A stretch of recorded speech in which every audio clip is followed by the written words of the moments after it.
Amis, bonjour. Comment grandir avec papa et maman? Aujourd'hui, je vous propose un sketch. Comment papa Nathan, maman Marie et leur garçon Benoît sont à l'école de la vie. Comment être parent nous demande d'aider au développement de l'enfant, de multiplier les activités en famille, à l'école, ne pas hésiter à créer pour exprimer ses émotions et quel que soit l'âge de son enfant. S'exprimer est un besoin fondamental pour un enfant. Lui aussi gérer une activité artistique maternelle, la Maison Rouge de Kazimir Malevich. C'est un joli décor à peindre qui s'inspire du célèbre tableau Maison Rouge de Kazimir. Eh oui, Kazimir, notre bien-aimé Kazimir des années 80. Avant de passer au sketch, interprété par la Sam Sam Family, j'aimerais insister sur les outils de la parentalité pour réduire le temps d'écran de nos enfants. Voici quelques conseils pour que la vie digitale soit un détox en famille et non une contrainte ou une astreinte. Aboutit sur un refus de communiquer entre papa et maman et Benoît. En effet, le monde numérique occupe aujourd'hui une place importante dans nos vies, mais il est essentiel de trouver un équilibre entre notre utilisation des écrans et notre bien-être familial et personnel. C'est la vie d'un enfant qui est en jeu. Alors le sketch d'aujourd'hui s'appelle « Grandir avec papa et maman ». Sketch interprété par la Sam Sam Family. Titre du sketch, ça se passe comme ça le lundi, le rythme idéal d'une journée type le lundi chez Nathan, Marie et Benoît. La première levée le matin, c'est Marie. Elle se lève le matin à 6h30 pour préparer la journée de son enfant qui est en cours préparatoire élémentaire. Au CP, il a 6 ans et demi. Elle prépare les vêtements qu'il va mettre, les chaussures qu'il va enfiler, son goûter, le nécessaire de toilette pour faire sa toilette. Elle prépare sa journée de cadre, chef de produit marketing pour une grande marque de jus de fruits. Son mari, Nathan, se lève lui à 7h.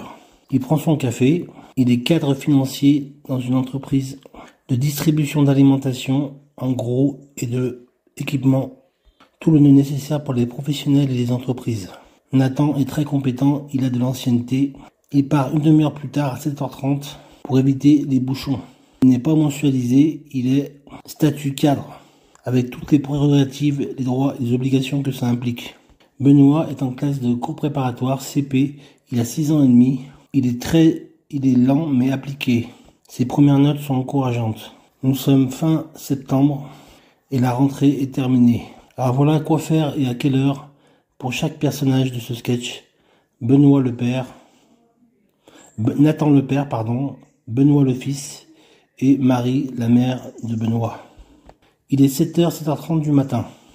Debout, un pic de cortisol ayant déjà préparé les muscles au réveil. Il ne me reste plus qu'à te réveiller en douceur, mon fils. Il est à 7h30, 8h. Mon fils, je t'ai préparé un bon petit déjeuner, car après le jeûne de la nuit, il te faut de l'énergie. Rien de mieux qu'un fruit. Il y a du fructose, avec un véritable jus de fruits, pressé. Un laitage et des céréales complets ou du pain complet. Ça te plaît? Ça te plaît, Benoît? Oui, rétorque Benoît à sa maman Marie. Si, comme nos amis anglophones, ils préfèrent un petit déjeuner avec du bacon et un œuf, ce n'est pas un problème. C'est même très bien qu'il ait l'estomac rempli pour étudier et apprendre. Pour l'apprentissage de l'école, du cours préparatoire. S'il est en cours, il est sous la responsabilité de l'enseignant. L'enseignant enseigne et le parent éduque. S'il a un jour de repos, s'il n'a pas cours le mercredi par exemple, s'il n'est pas de sortie pour aller à l'école, c'est le moment de jouer dehors, de faire une sortie extérieure. Dans un parc, dans un city park, pour faire de la trottinette ou du skateboard, ou du patin à roulettes, ou un parc animalier, ou un parc pour se reposer, jouer à la marelle, ou à la corde à sauter. En effet, l'organisme doit recevoir un maximum de luminosité pour envoyer un signal fort à la glande chargée de sécréter la mélatonine. C'est pour ça que l'ensoleillement est important pour la peau de l'enfant et son développement, hormone qui synchronise toutes les autres. S'il est en journée de repos, à 10-11 heures, c'est le bon moment. C'est son pic de vigilance qui est le plus haut. C'est le bon moment pour s'atteler à ses devoirs. Faire ses devoirs. Faites tes devoirs avec moi, dit Marie à son fils Benoît. Par quoi on commence? Par les maths ou par le français? Je passe du temps avec Benoît pour lui enseigner les matières qu'il doit apprendre. Bien sûr, il faut avoir un niveau de culture générale, mais au niveau cours préparatoire, c'est vraiment ouvert à tout public, pardon. Alors vers 12h, 12h30, il n'est jamais trop tôt pour prendre de bonnes habitudes. Si votre enfant déjeune à la maison, avec vous, et pas devant la télévision, il déjeune pas devant la télévision ou sur son écran. On arrête l'écran, on arrête le téléphone, on arrête la télévision et on passe un moment convivial avec le papa, la maman, le papa s'il est présent, la maman et donc l'enfant, un repas de qualité ensemble en famille, sans écran et sans être connecté. Son repas doit être structuré et il ne doit pas sortir de table en ayant encore faim. Il doit être rassasié. Attention au risque de grignotage. Évitez le grignotage permanent toute la journée. C'est très mauvais pour l'enfant, pour la santé mentale et physique de l'enfant. Vers 14h, vous pouvez lui proposer une pause calme, une activité calme comme la lecture, voire une petite sieste réparatrice s'il a du sommeil en retard, mais pas plus que 20 minutes, car la nuit on dort et la journée on s'occupe. Ensuite, on continue entre 15h et 16h30. S'il doit encore réviser ou apprendre une leçon, c'est un bon créneau horaire pour qu'il puisse plancher sur ses devoirs et donc apprendre, être dans l'apprentissage de toutes les matières qu'il doit apprendre. 16h30, c'est bien sûr l'heure du goûter. Vous ne pouvez pas vous tromper en lui proposant des fruits. Les fruits, c'est très important. Pas de sucre, surtout des fruits, car dans les fruits, il y a du fructose, alors que dans le sucre, il y a donc du glucose. Ce n'est pas la même chose. Vers 17h, ses capacités sensorielles et motrices sont alors à leur optimum.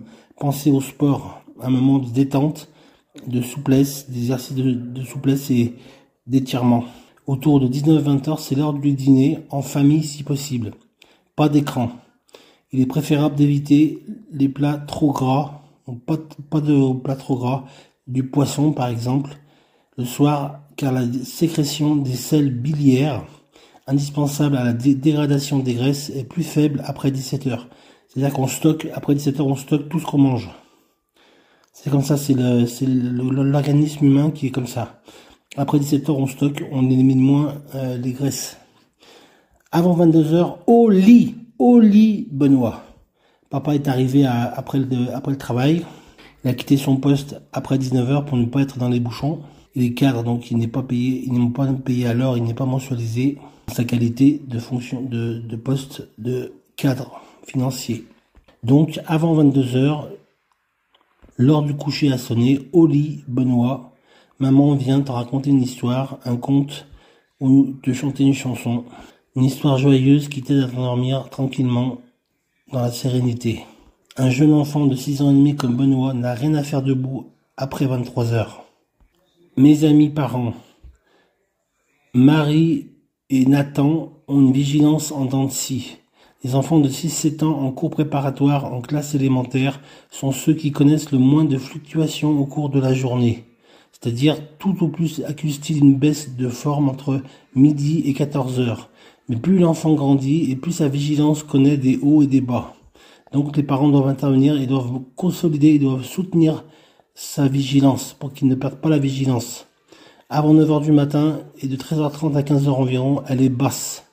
Mais entendu, avant 9h du matin et entre 13h30 et 15h, la vigilance de l'enfant est basse. La coupure de week-end ou des vacances n'arrange rien. Ainsi, le lundi est le jour le moins performant de la semaine. Parce qu'il faut se réhabituer et reprendre l'apprentissage de la connaissance et être enseigné, du savoir et de la connaissance. Amen. Ne pas hésiter à les amener chez leurs grands-parents s'ils en ont, qui sont à proximité, pour qu'il y ait un lien et un tissu familial et qu'il y ait un échange entre les grands-parents, les parents et les enfants. Pour ma part, je terminerai par une prière courte. Seigneur, alors que la nuit vient de tomber, Seigneur Jésus, nous te remercions. Tu aimes notre enfant Benoît et tu nous aimes nous aussi en tant que parents. Aide-nous à mieux te connaître. Merci Seigneur Jésus pour cette bonne journée que tu nous as donnée. Merci pour le soleil chaud et merci pour la pluie rafraîchissante pour les champs. Aujourd'hui, nous avons travaillé. Benoît a aussi été avec ses camarades à l'école, ses copains et ses amis, et il s'est bien amusé. Merci Seigneur pour tout. Prends soin de Benoît et prends soin de nous. durant toute la nuit, Seigneur.